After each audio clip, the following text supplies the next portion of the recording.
What is going on, Patriots? How y'all guys doing? Welcome to another edition of, you guessed it, Joel Davis Media Network.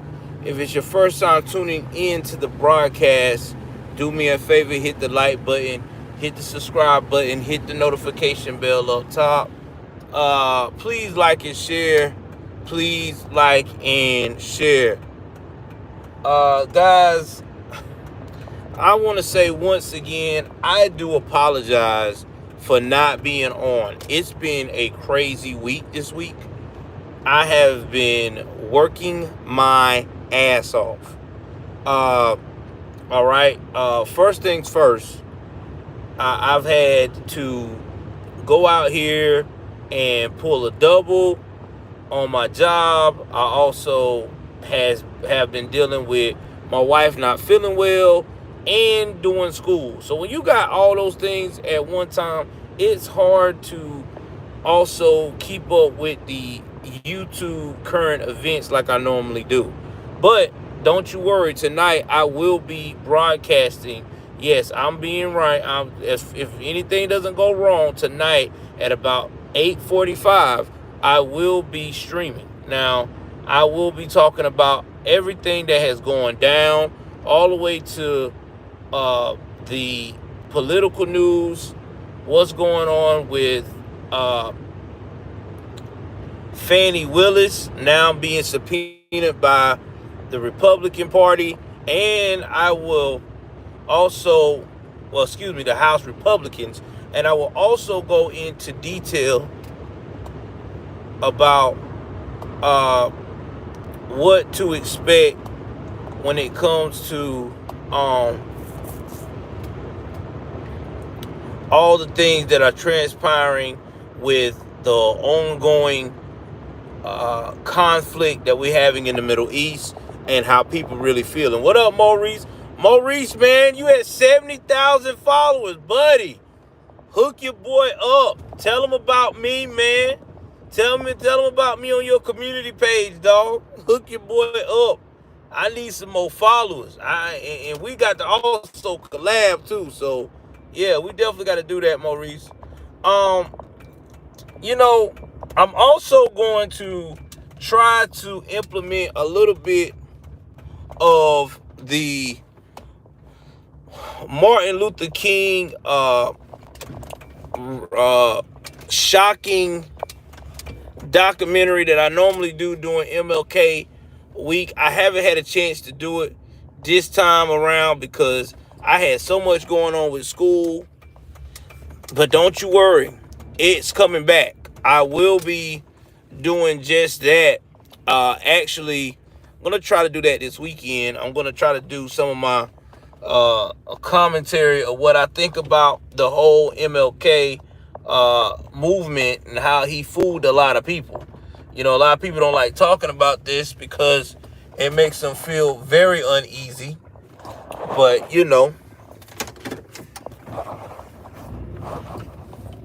that's the part of life, right? It's all about telling the truth. The truth will set you free. We talk about that all the time. So in that regard, we're definitely going to talk about it. So there's going to be a lot of talk about that. So give me 1 second, y'all. I got to fill up on some gas. Give me one moment.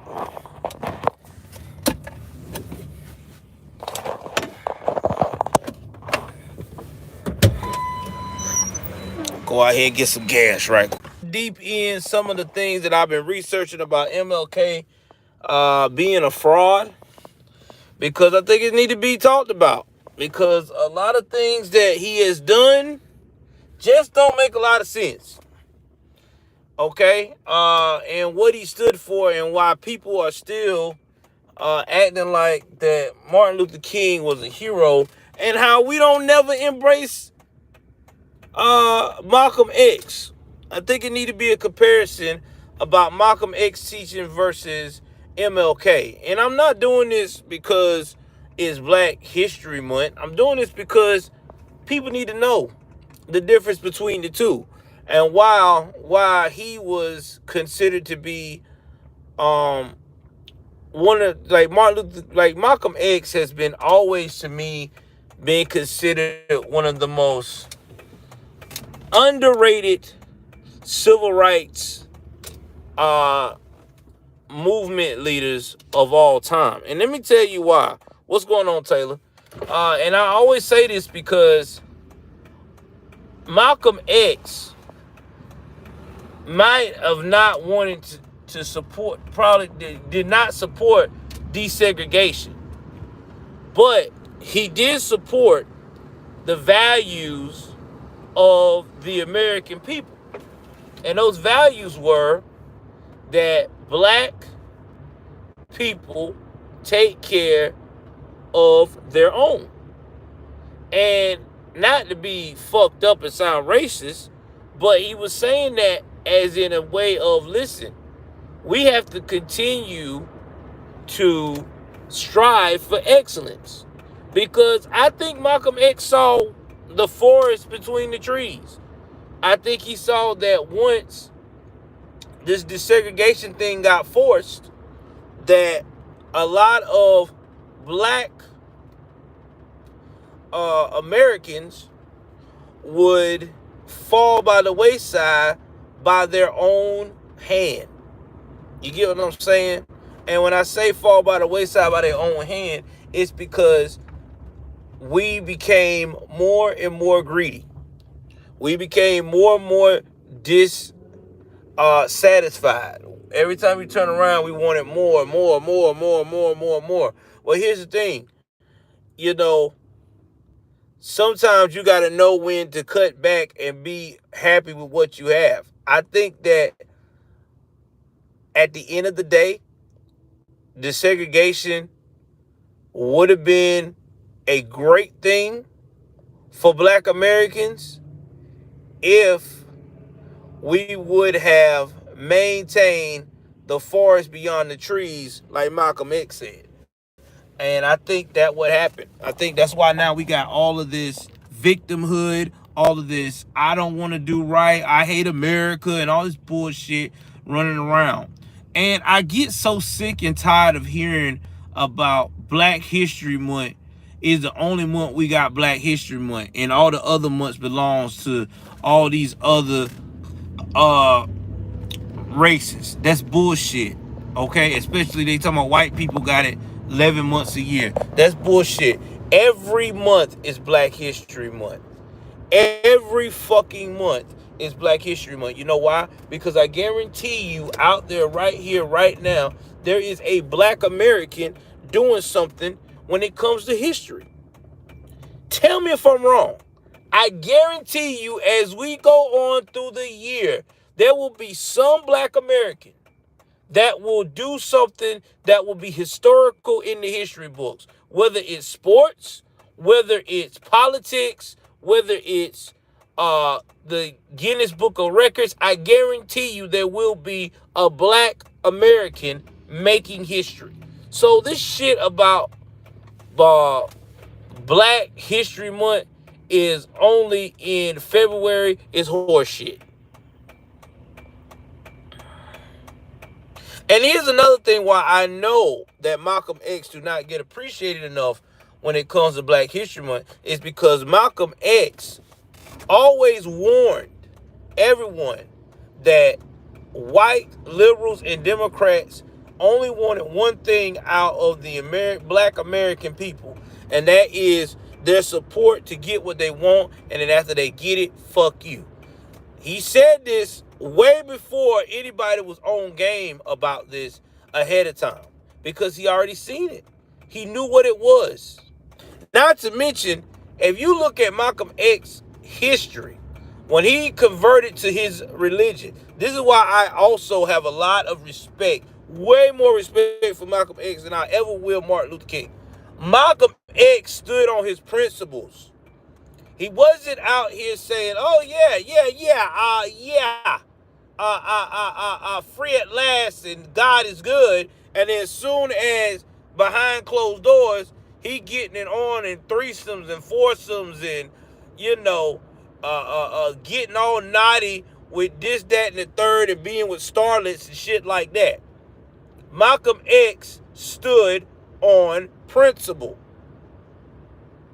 He said, listen, I am a man of Allah. That's my belief. That's what I stand on. You can't appreciate that, then fuck you.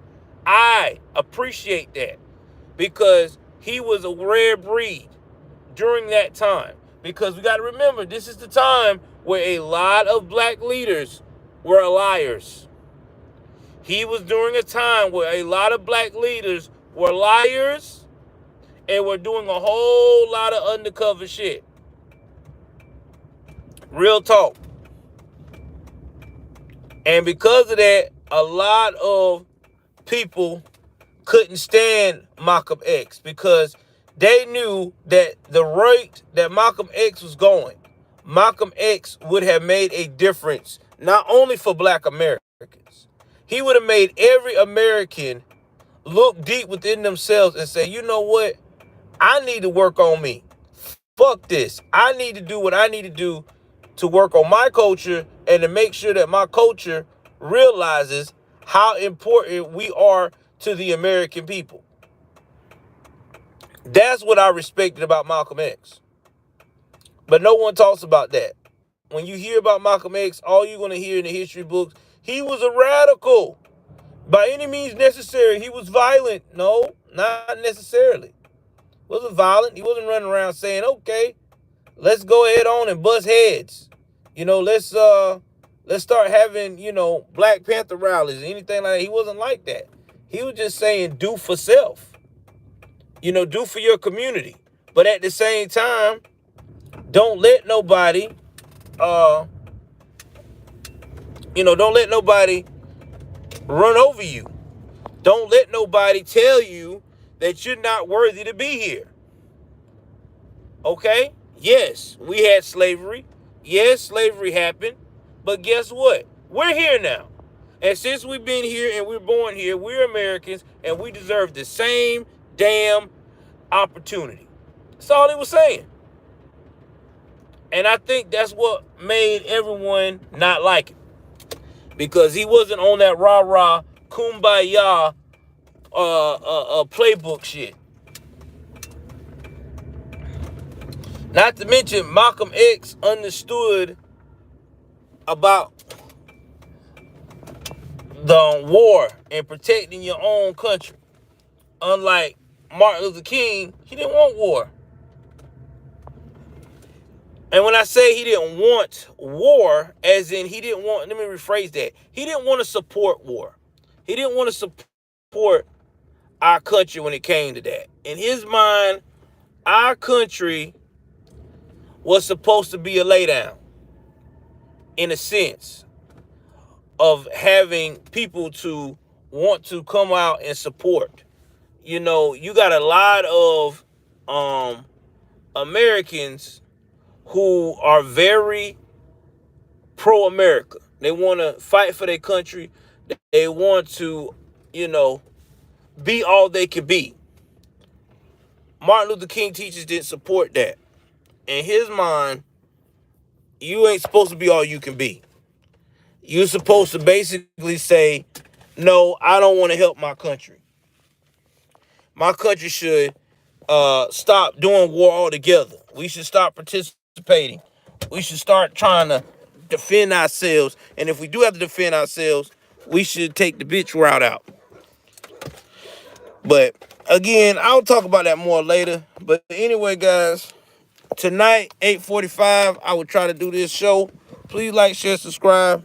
Love you guys. Take care of yourself and each other. I'm finna clock the fuck in. I'm out.